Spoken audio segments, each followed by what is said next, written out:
It's time for Ogre School. Let's get started. Today's video is sponsored by chocolate chip cookies. There will be a special presentation at the end of the lesson, so please stick around. I want to start by reminding you that you are now in the 11th grade, not 10th, that this is an AP class, not a regular one, not even pre-AP. You should expect to have to take a step up, even on things you've already learned or practiced.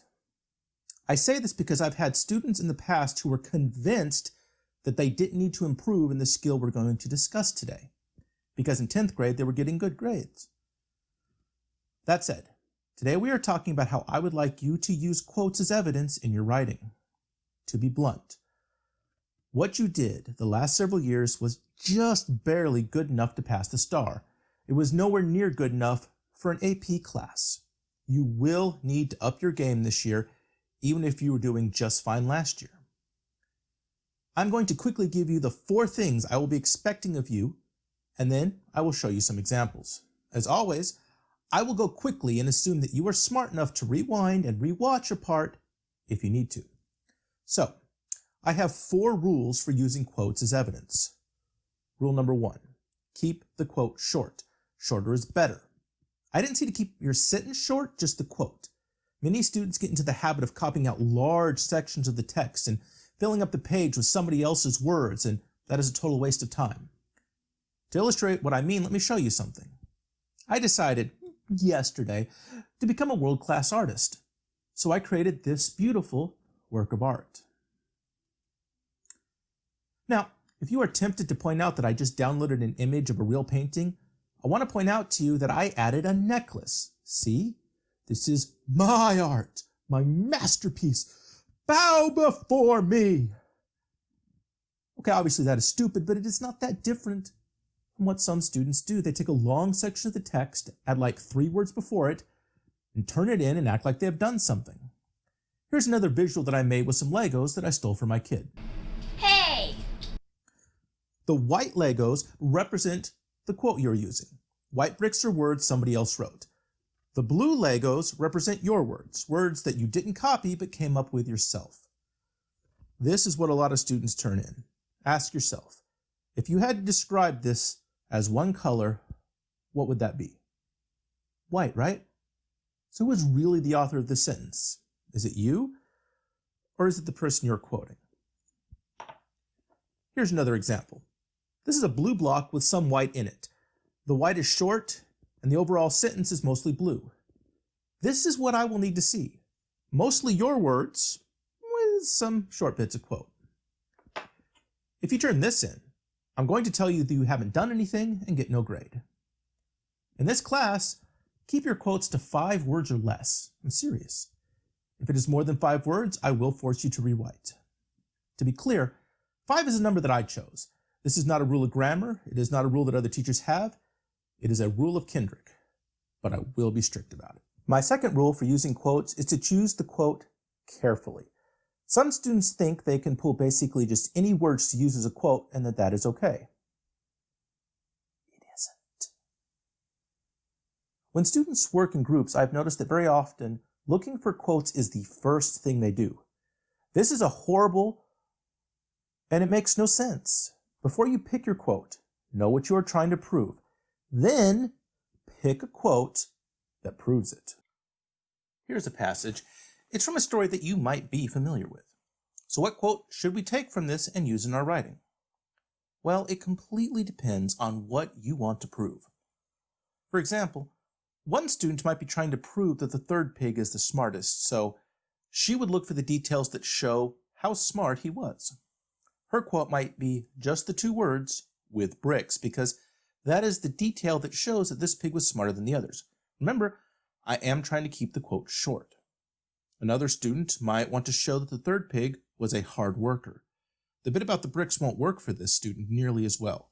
So instead, he might use the detail, worked hard all day.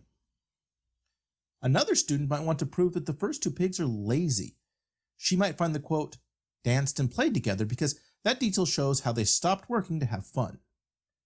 The quote has to match what you're trying to prove. That's what this chart is all about. So please take a minute to look at it.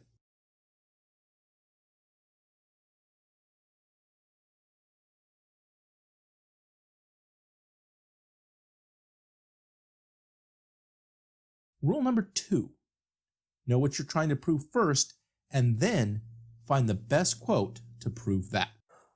My third rule for using quotes is to provide context. This means to add, in your own words, enough information to explain what is going on.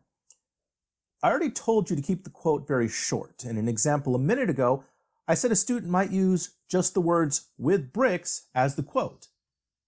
That is very clearly not a whole sentence. Look at my Lego example again. Notice all the blue around the quotes? That is because you have to explain what is going on in the quote. You have to give context. The other day, my child turned to my wife and I and said, quote, "We have a bunch of new bugs." I was very concerned. Eventually, she explained that she meant that there were a lot of new bugs on our island in Animal Crossing, since we had just switched to a new month. However, since she didn't give us any context, my wife and I both thought she meant something very, very different. This is important.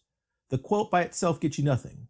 When you use a quote, it is up to you to explain what you are talking about. If you don't, you might end up sounding like that time I did stand-up comedy, but I only told the punchline of the jokes and none of the setups. It didn't go very well.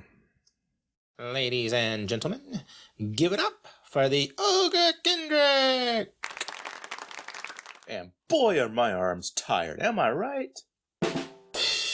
Because every play has a cast. He said, "Make me one with everything." There's no menu. Get what you deserve. He was just going through a stage.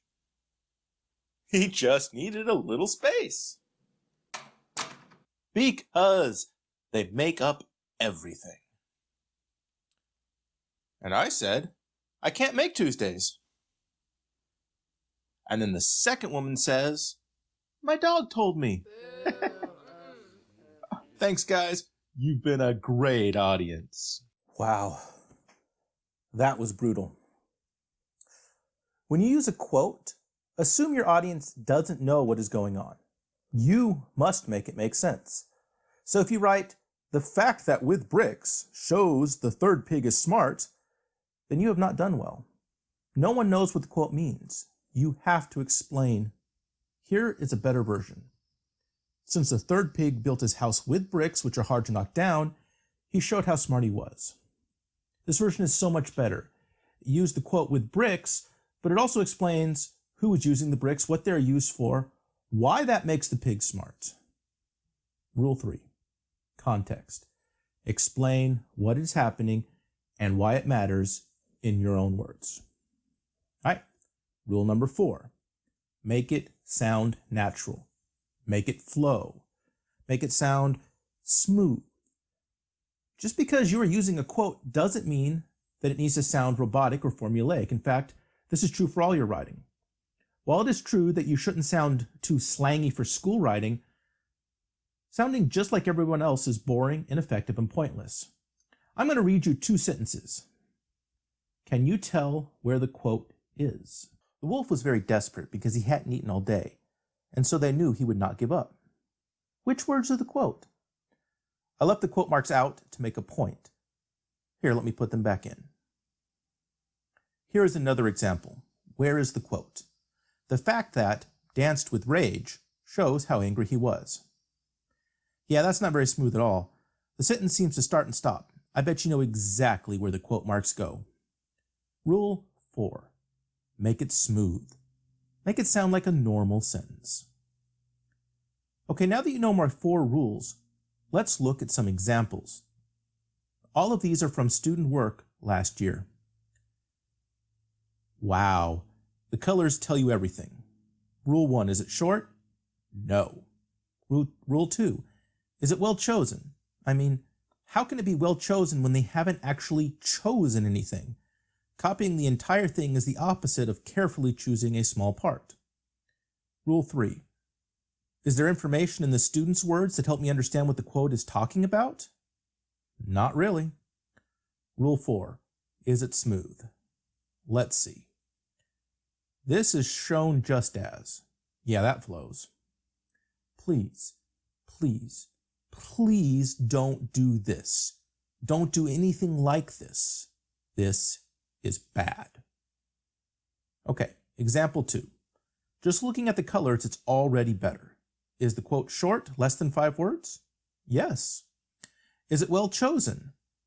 The word gospel is well chosen to highlight how he's appealing to their religion, which is what the student claims. So, yes. Does it provide context so I know what is going on in the quote? No, not really.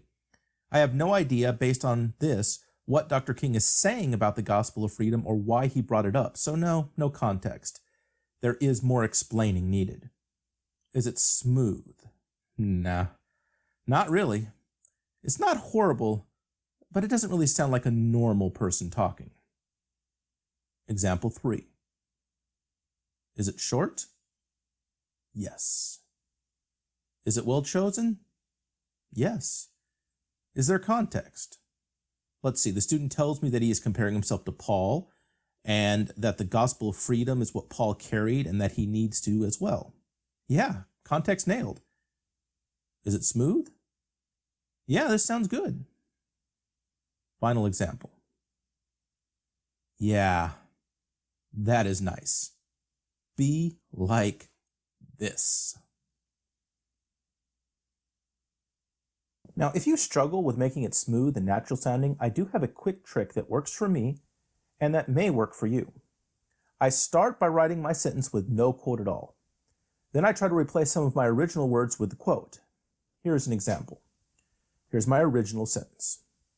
The wolf was so strong that he was able to blow hard and destroy 2 of the houses. Now, since I have a quote to show how hard he blew, huffed and puffed, I can literally just replace those words. I also have a quote to show the destruction, knocked down, and I can just slide that into my sentence with only minor changes. Again, I started with a quoteless sentence that says what I want to say, then I try to replace a few of my words with an appropriate quote. This is not the only way to do it, but it may well work for some of you. So, wrap up for using quotes. Keep your quotes short, surround them with your own words. Choose your quotes well so they actually prove what you're trying to say. Provide context so that whoever reads your work can understand what is going on. And make it sound buttery smooth. Before I go, let me talk for a brief moment about our sponsor. This is chocolate. It is pretty awesome, and most of us love it. My sponsor today took one look at this and said, I can use that.